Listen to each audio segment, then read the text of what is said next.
दिनेश की ओर आप सबका स्वागत है न्यूज़ टाइम में। द्रौपदी मुर्मू भारत के राष्ट्रपति, उन्होंने आज़ादी के 75 साल पूर्ण होने पर उसकी ईव पर जो भाषण दिया है, वो देश की पहली ट्राइबल प्रेसिडेंट हैं।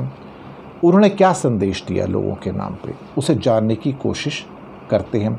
तो ये 76th जो कि हमारा बेसिकली स्वाधीनता दिवस है, इसकी पूर्व संध्या पर उन्होंने सभी भारतीयों को बधाई दी और इस स्मृति दिवस को सामाजिक सद्भाव, मानव सशक्तिकरण और एकता को बढ़ाने की बात की है। उनका कहना है कि इसी दिन हमने जो कॉलोनियल रूल थी उसकी बेड़ियों को काट दिया था, उसी की वर्षगांठ हम मनाते हैं।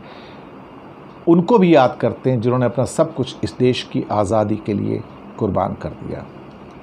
भारत ने एक एडल्ट फ्रेंचाइज़ को अपनाया जहाँ पे हर व्यक्ति को वोट देने का अधिकार होगा, irrespective of his educational qualification और बैकग्राउंड। उनका कहना है कि अमृत महोत्सव जो है भारत की जनता को समर्पित है और जनजातीय गौरव दिवस का भी जिक्र किया कि पिछले वर्ष से हर 15 नवंबर को जनजातीय गौरव दिवस के रूप में मनाने का सरकार का निर्णय स्वागत योग्य है और पूरे देश के लिए प्रेरणा का स्रोत है। साथ में उन्होंने कहा कि कोरोना की लड़ाई मजबूती से लड़ी गई है और हमारी जो उपलब्धियां हैं विश्व के अनेक विकसित देशों के मुकाबले बेहतर रही हैं, अच्छी रही हैं। उन्होंने लोगों से अपील की कि आप दयावान और करुणा जो जीवन के मूल्य हैं यानी कि कंपैशन, उसको प्रमुखता देनी चाहिए और जो वंचित हैं, ज़रूरतमंद हैं, समाज के हाशिए पर रहने वाले लोग हैं, उनके लिए कल्याण करना ज़रूरी है। महिलाओं को जो एम्पावरमेंट दिया गया है, उनका एजुकेशन, हेल्थ, इकॉनमी, उसमें जो काम किए गए वो सराहनीय हैं।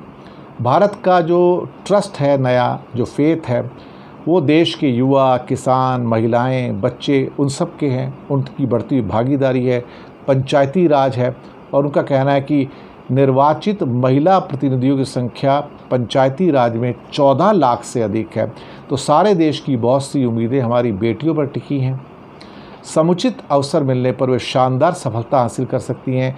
फाइटर पायलट से लेकर स्पेस साइंटिस्ट होने तक में हर क्षेत्र में महिलाएं आगे हैं। उनका कहना है कि पर्यावरण के क्षेत्र में, क्लाइमेट के क्षेत्र में चुनौतियां आ रही हैं, उससे मीट करना हमारे लिए ज़रूरी है और भारत की सुंदरता से जुड़ी हर चीज़ का कंजर्वेशन ज़रूर करना चाहिए। जल हो, मिट्टी हो, बायोलॉजिकल क्या कहते हैं कि डाइवर्सिटी हो, उसको प्रोटेक्ट करना हम सबका फ़र्ज़ है। और उन्होंने सभी को बधाई दी, भारत के मिशंस को, सशस्त्र बलों को और हर व्यक्ति को, देशवासी को उन्होंने इस मौके पर अपनी बधाई दी। और ये राष्ट्रीय प्रसारण शाम को कल 7 बजे हुआ था और 28 जुलाई को ही अभी उन्होंने देश के 15वें राष्ट्रपति के रूप में शपथ ली थी। वो पहली ऐसी राष्ट्रपति हैं जिनका जन्म देश की आज़ादी के बाद हुआ।